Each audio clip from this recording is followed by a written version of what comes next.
আমার গাছপালা নিয়ে কোনো বাদ বিচার নেই।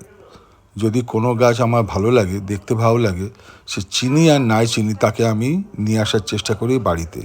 একটা সময় ভারতে যেখানেই ঘুরতে গেছি না কেন, সেখানেই যে গাছের বীজ পেয়েছি সেগুলো সংগ্রহ করে বাড়িতে এনে তার থেকে উদ্ভিদ জন্মানোর চেষ্টা করেছি, কিন্তু বেশিরভাগ ক্ষেত্রে অসফল হয়েছি। যাই হোক, চেষ্টা এখনও চলে যাচ্ছে। তাই এটা একটা আকন্দ গাছ আমরা কিনেছিলাম অনেক দিন আগে। গাছটা বেশ ছোট ছিল, এখন বেশ বড় হয়েছে। দেখুন, এতে ফুল হবে, কুড়ি এসছে, দেখতে খুব ভালো লাগছে। আমিও খুব আশাবাদী।